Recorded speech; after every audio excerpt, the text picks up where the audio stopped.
भारत की आज़ादी की लड़ाई के दो सबसे बड़े नाम महात्मा गांधी और सुभाष चंद्र बोस।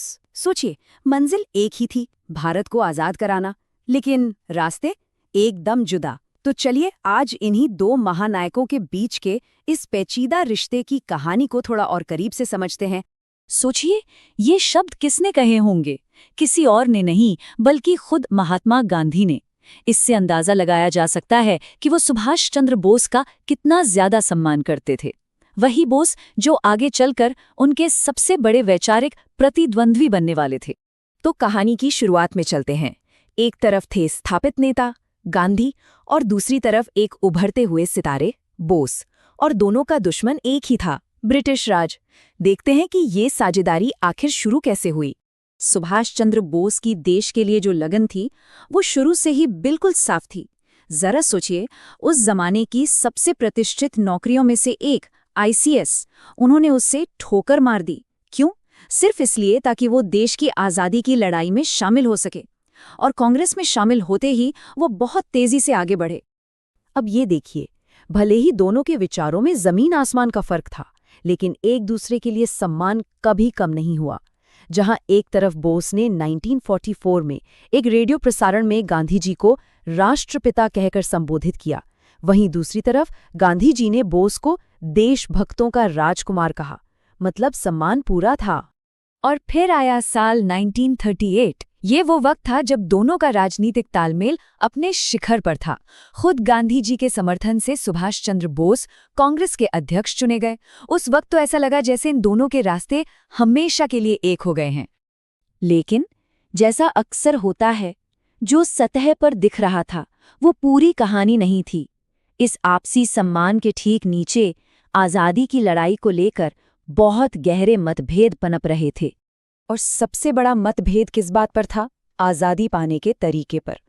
गांधी जी का मानना था कि रास्ता सिर्फ और सिर्फ एक है, अहिंसा। मतलब कोई हिंसा नहीं, सिर्फ सविनय अवज्ञा या सत्याग्रह। वहीं बोस का सोचना बिल्कुल अलग था। उन्हें लगता था कि अहिंसा से काम नहीं चलेगा और अंग्रेजों को भगाने के लिए तो हथियार उठाना ही पड़ेगा। मतलब गांधी जी के लिए जितना जरूरी मंजिल पाना था, उतना ही जरूरी ये भी था कि रास्ता सही हो, नैतिक हो। लेकिन बोस का मानना था कि नतीजा सबसे ऊपर है, मंजिल सबसे जरूरी है। और इसी सोच के चलते उन्होंने भारत को आज़ाद कराने के लिए नाजी जर्मनी, फांसीवादी इटली और जापान जैसे देशों से भी मदद लेने में कोई हिचक नहीं दिखाई। एक ऐसा कदम जिसे गांधी जी कभी सही नहीं ठहरा सकते थे। और ये मतभेद सिर्फ लड़ाई के तरीके तक ही नहीं थे। आज़ाद भारत कैसा होगा, इस पर भी दोनों की सोच बिल्कुल अलग थी। गांधी जी एक ऐसे भारत का सपना देखते थे जहां सत्ता गांवों के हाथ में हो, मतलब एक विकेंद्रीकृत राम राज्य। वहीं बोस चाहते थे कि देश को गरीबी से निकालने और तरक्की के लिए एक मजबूत केंद्रीकृत सरकार और बड़े पैमाने पर औद्योगिकरण हो, यहां तक कि सेना को लेकर भी। गांधी जी सैन्य ताकत के खिलाफ थे, जबकि बोस को मिलिट्री अनुशासन बहुत पसंद था। और फिर इन रिश्तों में एक बड़ी दरार आई 1939 में। कांग्रेस अध्यक्ष का चुनाव था। गांधी जी का उम्मीदवार कोई और था, लेकिन सुभाष चंद्र बोस 203 वोटों से जीत गए। ये जीत गांधी जी की इच्छा के खिलाफ थी। और इसके बाद पार्टी में ऐसा संकट खड़ा हुआ, ऐसा दबाव बना कि आखिरकार बोस को अध्यक्ष पद से इस्तीफा देना ही पड़ा। तो अब कांग्रेस से रास्ते अलग हो चुके थे। बोस ने अपनी खुद की पार्टी बनाई, फॉरवर्ड ब्लॉक। और यहाँ से उन्होंने आज़ादी के लिए एक ऐसा रास्ता पकड़ा जो न सिर्फ बिल्कुल अलग था, बल्कि बेहद जोखिमों से भरा हुआ था। और ये जोखिम क्या था? इसकी शुरुआत हुई जनवरी 1941 में उनके ग्रेट एस्केप से। कहानी किसी फिल्म से कम नहीं है। कलकत्ता में अपने ही घर में नजरबंद थे। वहां से एक पठान मोहम्मद जियाउद्दीन का भेस बदल कर निकले। गोमो से ट्रेन पकड़कर पेशावर और फिर जमीनी रास्ते से काबुल पहुंचे। और वहां से इटली और जर्मनी के राजनयिकों की मदद से सीधा बर्लिन। अंग्रेजों को कानो कान खबर तक नहीं हुई। बर्लिन के बाद उनकी अगली मंजिल थी पूर्वी एशिया, और वहां तक का सफर और भी हैरत अंगेज। पहले एक जर्मन और फिर एक जापानी सबमरीन से।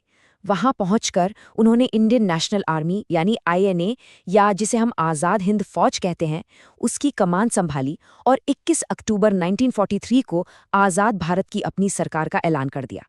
और यहीं से उन्होंने वो नारा दिया जो इतिहास में अमर हो गया, तुम मुझे खून दो, मैं तुम्हें आज़ादी दूंगा। इस एक नारे ने हजारों भारतीय प्रवासियों और युद्धबंदियों के दिलों में ऐसी आग लगाई कि वो सब आज़ाद हिंद फौज में शामिल हो गए।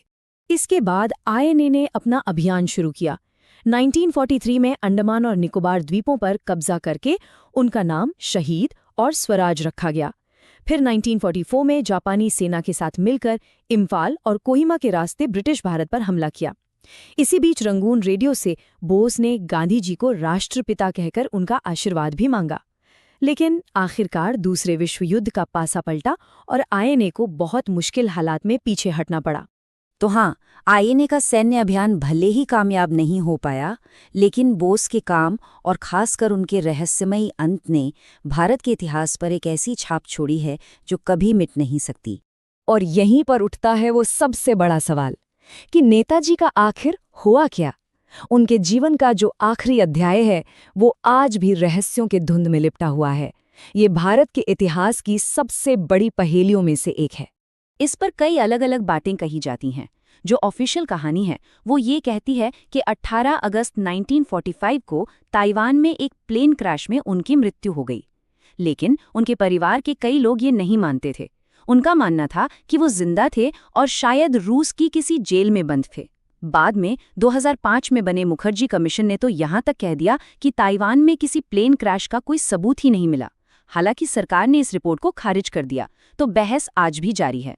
भले ही आईएनए जंग के मैदान में हार गए, लेकिन उनकी कहानी यहीं खत्म नहीं हुई। युद्ध के बाद जब दिल्ली के लाल किले में आईएनए के सैनिकों पर मुकदमा चलाए गए तो पूरे देश में गुस्सा भड़क उठा। इसके बाद 1946 में रॉयल इंडियन नेवी में जो बगावत हुई उसने अंग्रेजों की नींव हिला दी। उन्हें ये साफ समझ आ गया कि अब वो जबरदस्ती भारत पर राज नहीं कर सकते। तो ये थी कहानी दो महान देशभक्तों की, जिनके रास्ते बिल्कुल अलग थे, गांधी और बोस। इनकी कहानी हमें सोचने पर मजबूर करती है।